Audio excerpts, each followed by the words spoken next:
কিছু গল্প থাকে ভালোবাসার, আবার কিছু গল্প থাকে ভালো লাগার। কিছু গল্প থাকে স্বপ্নের, আবার কিছু গল্প থাকে দুঃসময়ের। কিছু গল্প থাকে বেঁচে থাকার, আবার কিছু গল্প থাকে নিজেকে কষ্টের ভিতর দিয়ে সময় পার করার। তো হ্যালো ভিউয়ার্স, আসসালামু আলাইকুম। আমি নীলা, আপনাদের সবাইকে স্বাগত জানাচ্ছি নতুন আরেকটা ব্লগ ভিডিওতে। আর আজকের ব্লগ ভিডিওটাও একই রকম, প্রতিদিনের মতো সুন্দর কিছু কথা বা গল্প আপনাদের সাথে শেয়ার করব এবং আমার দৈনন্দিন জীবনের কার্যক্রমগুলো, ভিডিওগুলো আপনাদেরকে দেখাবো। তো আজকে যথারীতি অফিসে এসে অফিসে আর গেট আপটা নিয়ে নিয়েছি। আর বাসা থেকে অনেক সকালে বের হই, তো প্রথমে অফিসে এসে একটু হাত মুখ দিয়ে ফ্রেশ হয়ে নিই, 10-15 মিনিট নিজেকে একটু সময় দিই। তো নিজেকে সময় দেওয়ার কিন্তু অনেক বেশি প্রয়োজন আছে। শুধু সবাইকেই সময় দিতে হবে, সবার জন্যই করতে হবে, বা সব কিছু কাজ তো করতে হবে, প্রকৃতির নিয়মে সব কাজই করতে হয়, কিন্তু নিজেকে সময় দেওয়ার কিন্তু খুব প্রয়োজন আছে। ওটা যদি মাঝে মাঝেও হয়, তাও কিন্তু সময় দিতে হবে।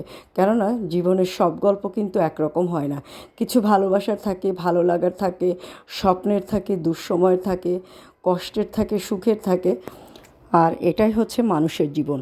প্রতিটি মানুষ এই সব কিছুর মধ্য দিয়েই জীবনকে অতিবাহিত করতে হয়। পৃথিবীতে বেঁচে থাকা মানুষের মধ্যে কেউ বলতে পারবে না আমি সবসময় একই রকমভাবে সময় কাটাই।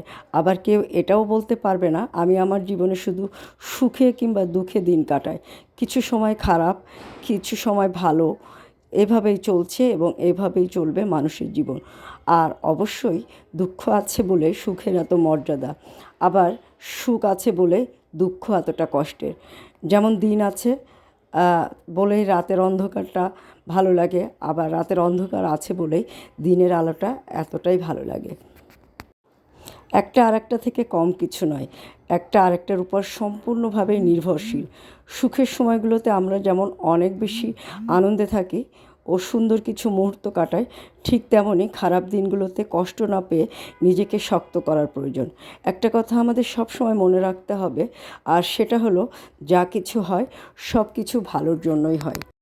আপনার জীবনে দুঃখ নেমে আসলে আপনি হতাশ হবেন না, কারণ এটা সমসাময়িক, এটা দীর্ঘ সময়ের জন্য না। আর অবশ্যই আপনার এই দুঃখের পর আপনি এতটাই আনন্দিত হবেন কিংবা সুখী হবেন যা আপনি পূর্বে ছিলেন না।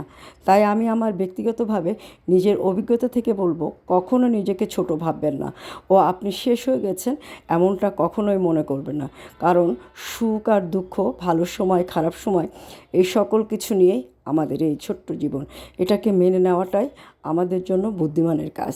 তবে হ্যাঁ বন্ধুরা, আজকে কিন্তু কথা বলতে বলতে অলরেডি সুন্দর কিছু শাড়ি আপনাদেরকে দেখানো শুরু করেছি। আর আপনারা জানেন তো, এই সুন্দর শাড়িগুলো পেয়ে যাবেন অদ্রি ফ্যাশন অ্যান্ড লাইফস্টাইলের পেজে। জীবনে যখন কিছু আনন্দের সময়, কিছু ভালো সময় কাটাবেন, তখন সুন্দর একটা শাড়ি পরে নিজেকে প্রেজেন্ট করবেন। জীবনে তো মরতে হবে, এটাই স্বাভাবিক, কিন্তু যতক্ষণ বেঁচে থাকেন ততক্ষণ একটু হলেও নিজের মতো করে সুন্দর থাকার চেষ্টা করবেন, একটু হলেও ভালো থাকার চেষ্টা করবেন। আপনি ভালো থেকে দেখবেন আপনার আশেপাশের মানুষকেও আপনি ভালো রাখতে পারবেন। এটাই কিন্তু একটা বড়ই সত্যি বাস্তব কথা। তো আপনি সুন্দর কিছু শাড়ি পেতে গেলে অদ্রি ফ্যাশন অ্যান্ড লাইফস্টাইলের পেজের সাথে থাকবেন। তো আজকে পর্যন্ত আপনারা ভালো থাকবেন, সুস্থ থাকবেন, আমার পেজের সাথে থাকবেন। ভিডিওটা ভালো লাগলে লাইক, কমেন্ট, শেয়ার দিবেন এবং গল্পটা যদি একটু ভালো লাগে তাহলে অবশ্যই একটা লাভ রিঅ্যাক্ট দিবেন। আল্লাহ হাফেজ।